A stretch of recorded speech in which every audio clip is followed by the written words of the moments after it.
Hi friends, இல்லை எப்படி இருக்கீங்க? நம்ம ஒரு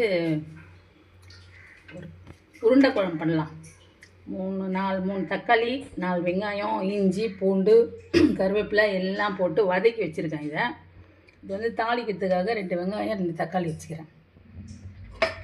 கூட பெரும் சீரகம், பட்டை, சாறு, லவங்கம், ஒரு இலை இது தாளிக்கிறதுக்காக வச்சுருக்கேன்.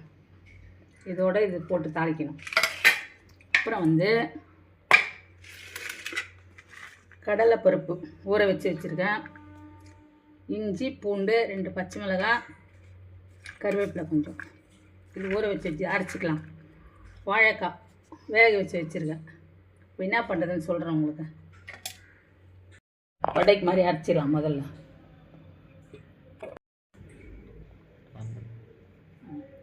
இதோட ஃப்ரெண்ட்ஸ் வாழைக்காவும் போட்டு ஒரு அரைச்சிக்கலாம்.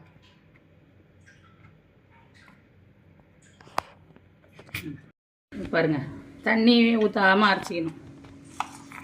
மசீல் பண்ணுறதுக்காக நான் மிக்ஸிலே போட்டுட்டேன். வாழைக்காவை இதிலே பருப்புலேயே போட்டு சீல் பண்ணிவிட்டு ஒரு 2 வெங்காயம் போட்டுக்கலாம். வெங்காயம் போட்டுட்டு 2 ஸ்பூன் வெறும் மிளகாத்தூள் 2 ஸ்பூன் போட்டுக்கலாம்.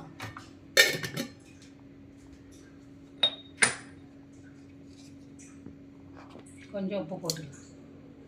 அவ்வளோதான் ஃப்ரெண்ட்ஸ். இது உருண்டை பண்ணலாம். எல்லாம் மிக்ஸ் பண்ணியாச்சு. வாழைக்காய், கடலைப்பருப்பு, வெங்காயம், இஞ்சி, பூண்டு எல்லாம் போட்டு உருண்டை.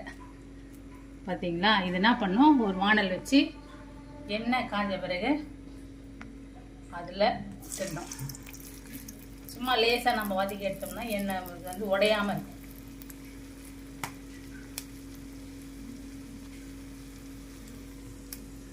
அங்கே கம்மி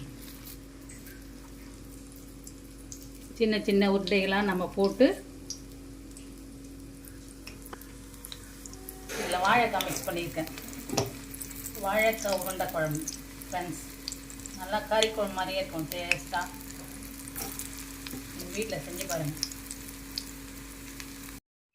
அது ஆகட்டும். இது நம்ம பக்கத்தில் குழம்பு கூட்டிக்கலாம். ஒரு 3 ஸ்பூன் ஊற்றினா போதும்.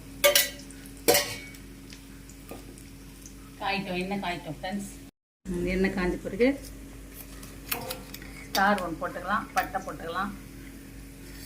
பெரும் சீரகம், லவங்கம் போட்டுக்கலாம். தூரமாக வேணுங்கின உடனே வெங்காயம் போட்டுக்கலாம்.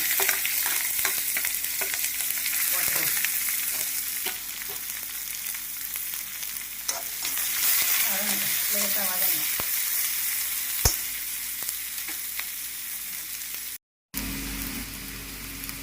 வெங்காயம் வதங்கிச்சா? வெங்காயம் வதங்கிட்ட பிறகு நல்லா வதங்கினா போதும். கட் பண்ணி தக்காளி போட்டு தக்காளி வெங்காயமும் சேர்ந்து வதங்கட்டும். வதங்கிச்சா? இப்போ நம்ம அரைச்சி வச்சுருக்கோம் பாருங்கள், வதங்கினோமே அதை சேர்த்துடலாம்.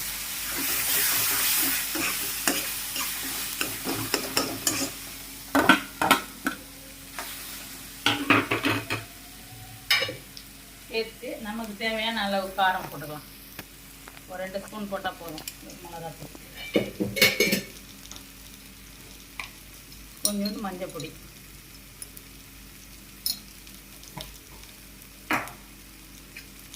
போட்டுட்டு கொஞ்சம் வதங்கணும்.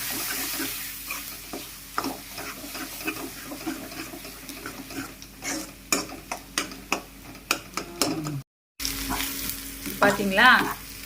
இந்த மாதிரி லேசாக கொஞ்சம் வதக்கிடும். அப்போ தான் உருண்டை உடையாமல் இருக்கிறதாக தான் இது பக்கத்தில் இது இன்னும் போடணும். இந்த மாதிரி நீங்கள் வதக்கி இந்த மாதிரி போட்டு எடுத்துக்கோங்க. குழம்புல போடும்போது உங்களுக்கு காமிக்கிறேன்.